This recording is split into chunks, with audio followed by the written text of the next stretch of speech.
In the Swiss Alps, at an altitude of 5,100 feet, Davos is the highest town in Europe.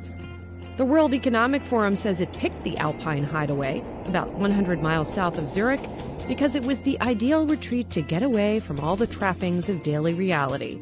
Another benefit, in 1971, when the meeting was started by German economics professor Klaus Schwab, the town of Davos had recently built a big conference center. It didn't hurt that CEOs and political leaders could also hobnob on the ski slopes. The World Economic Forum styles itself as an independent, nonprofit organization, but it's also big business. Davos is all about access, and in true capitalist form, the more you pay, the more access you get, with your status determined by the color of your badge. Journalists and activists get in for free, but for everyone else who wants to be part of the elite Davos Club, fees range from the tens of thousands to hundreds of thousands of dollars. Companies like Salesforce and Meta spend hundreds of thousands more to set up buildings on the promenade, where leaders schmooze potential clients and the media, sometimes at lavish late-night parties. That schmooze is key, how paying participants get a return on their six-figure investments. Musician will.i.am, primatologist Jane Goodall, BlackRock CEO Larry Fink, Alphabet CFO Ruth Porat, ECB President Christine Lagarde.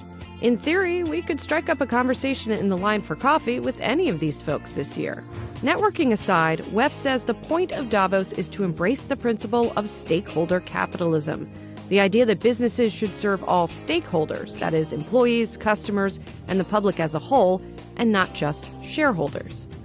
Davos comes under regular criticism, in part for the gulf between how its participants see themselves and that mission, and how the rest of the world, the other 99.99%, sees it and them.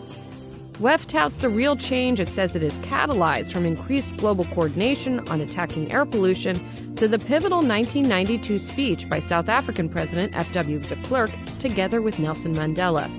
It's unclear whether its more recent dramatic moments, like Greta Thunberg urging participants in 2020 to act urgently on climate change, yielded equally dramatic results. You can't escape the optics of billionaires flying in on their gas-guzzling private jets.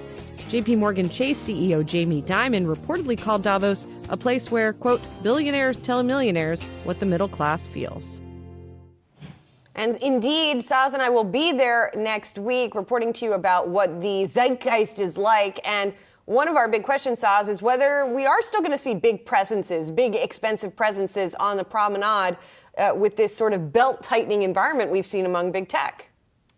Well, you'll sure see them on Yahoo Finance, Julie, because our guest lineup is awesome. And, this is the coolest conference that I go to every single year. And I think really, I'm looking forward to breaking down all these things these powerful people tell us and getting it out there to the Yahoo Finance community to help them build their wealth. I mean, it's very exciting. I do get the sense it's going to be a little bit more toned down party-wise, just based on people I'm talking with, but still a big celebration of business, lots of big ideas floating around, lots to get to for us.